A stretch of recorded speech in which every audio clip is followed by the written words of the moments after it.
The U.S. and 31 UN member states signed a joint declaration condemning Egypt and expressing deep concern for widespread human rights violations. The United States joined 30 other Western and mostly European countries that have signed a joint statement calling on Egypt to end the prosecution of activists, journalists, and perceived political opponents and release them unconditionally.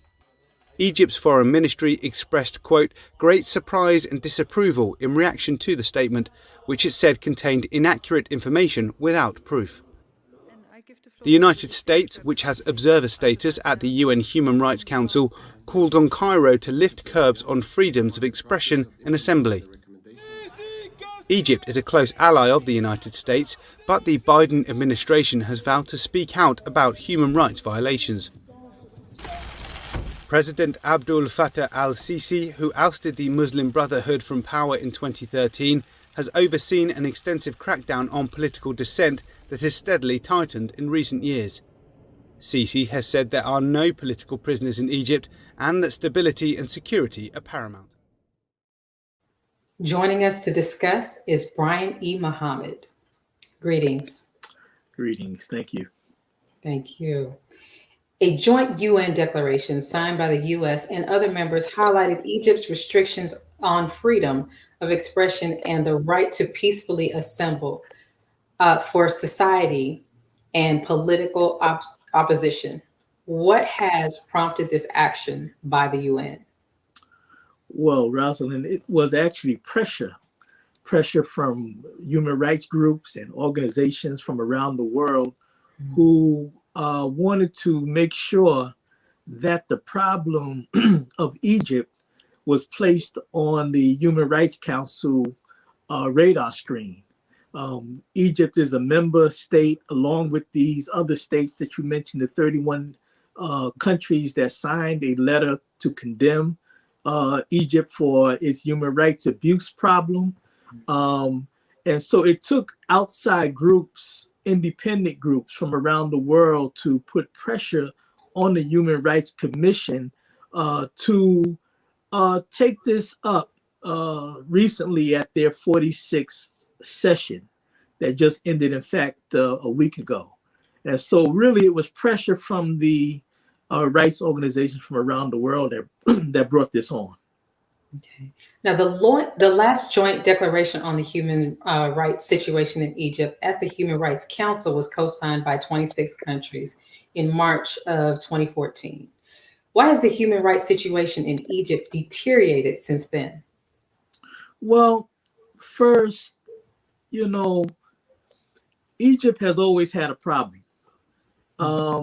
Egypt for 30 years, since 1979, up until 2011, had a problem of human rights under the leadership and dictatorship of Hosni Mubarak, who was a staunch friend to the United States of America. In fact, those 30 years, and it still continues to this day, even with this present problem, that Egypt is the second largest recipient of U.S. foreign aid, particularly military aid.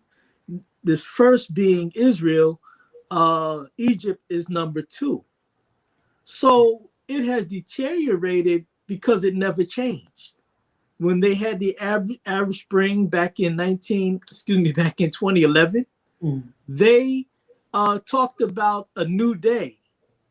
And when they overthrew Hosni Mubarak in 2011, there was a democratically elected government run by the Muslim Brotherhood. It was a man by the name of Mohammed Morsi that came to power, and it was Egypt's first and only democratically elected government. And then the present government that's in power now overthrew that government in 2012 or 2013. But it wasn't that human rights got worse, it just remained the same. It was a different face on a new day, or a new day, but a different face. old day in a new face. So it Gotcha. never changed. It Mhm. never changed. Will this latest UN declaration change the situation in Egypt? No, it is unlikely to change the situation, um, because the UN, unfortunately, the Human Rights Council, which is a body of the United Nations, is a part and parcel of the United Nations itself. It makes declarations, but it doesn't have teeth to enforce declarations. So even though 31 nations, and I just want to say this about those 31 nations, it was like the kettle calling the pot metal. It's the same thing. All of these countries, including the United States, have their own human rights issues. Mhm. So they cannot hypocritically now call out one of their members for the same thing that they are guilty of. So it won't change, because when they place this mandate on Egypt to deal with your problem, there was nothing tied to it like a threat of sanctions. There was nothing tied to it. The United States, let's just look at this very hypocritically. The United States, 1 month before it signed this declaration with these 30 other nations, uh, gave aid of approved aid of 1.9 or something $billion. Again, this is mostly military aid. Okay. So you're going to say the same military government that is doing all of these atrocities at home in Egypt, but you are funding that through the aid that you give it, and you didn't threaten them when you signed that letter saying we're going to take this aid back. So it's all, ceremony. Gotcha. Why has Egypt's human rights situation deteriorated under President Abdel Fattah al-Sisi's rule? What is it about his rule that makes this deterioration unique? Well, Al Sisi, wow. The Honorable Minister Louis Farrakhan and a longtime friend of the Nation of Islam, the late Ali Baghdadi, who was the Middle East advisor to the Honorable Minister Louis Farrakhan and the Most Honorable Elijah Muhammad, he refers to Al Sisi as Abdel Fattah the Sisi, because this man is really the Sisi of America. This man he's a military man. He was the top military leader under Hosni Mubarak. He came to power by overthrowing the democratically elected government that came after the overthrow, after the ousting of Mubarak by the so-called Arab Spring. Mhm. But he was a liar, because he made the people believe that him and the military will bring a new day of justice to the Egyptian people.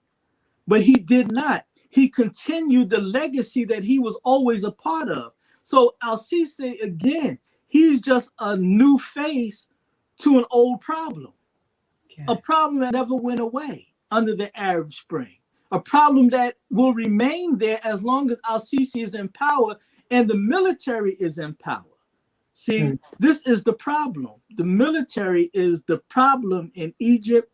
So we can blame him for the current situation, because rights organizations do say that under Al Sisi things have gotten progressively worse when it comes to human rights abuses.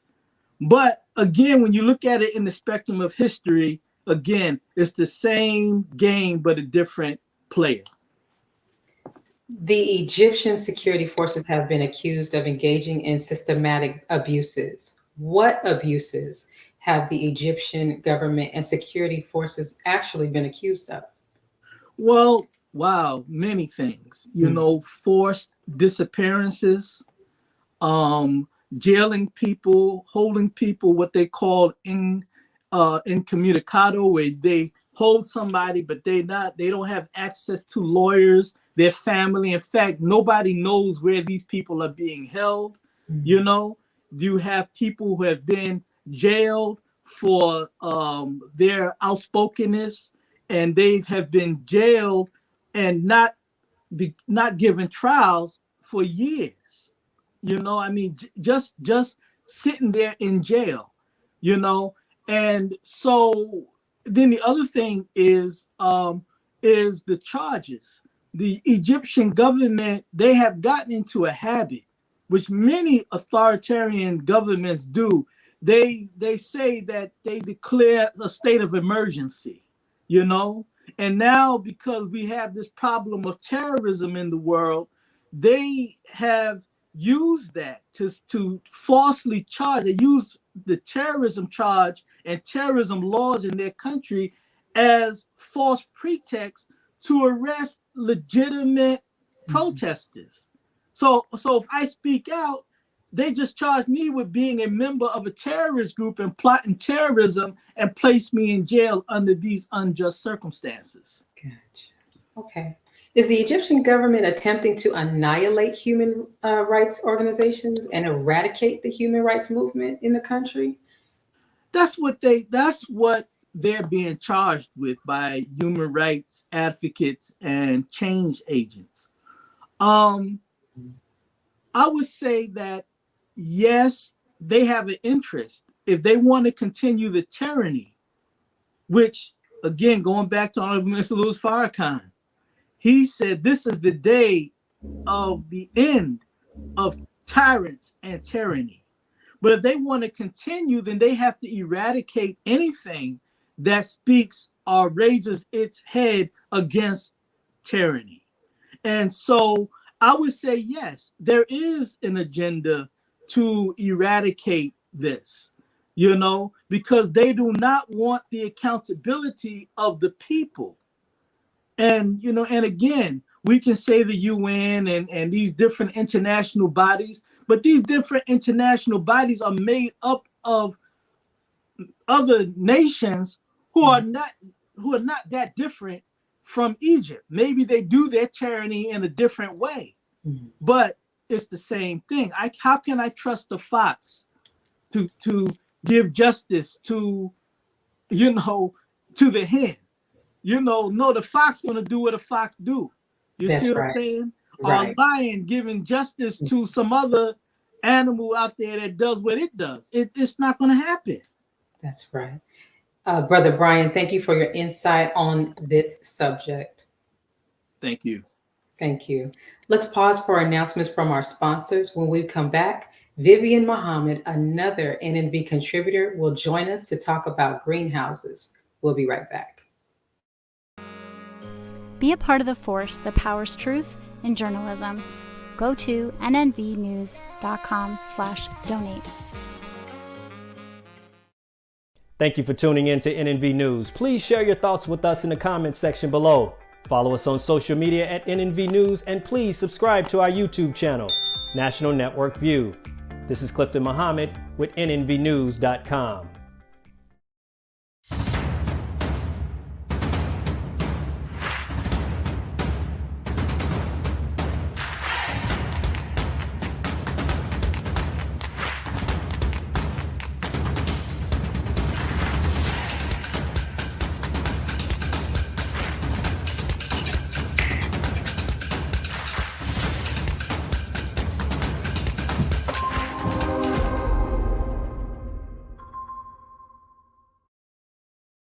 Worldwide, 24 hours a day, 7 days a week. Download the Final Call Radio app and take us everywhere. On your phone, on your computer, on your tablet, on Instagram, Facebook, and Twitter. You can also log on to finalcall.com and click the Listen Live button, or finalcallradio.com. Final Call Radio, the official voice of the Honorable Minister Louis Farrakhan and the Nation of Islam.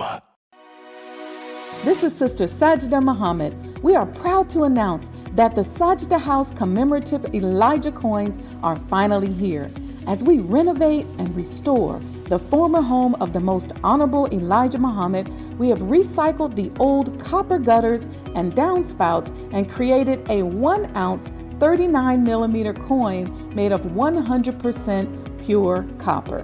Each coin is professionally graded and has its own barcode and registration number. This priceless heirloom, made from recycled copper from the messenger's home, is now available at sajdahouse.com.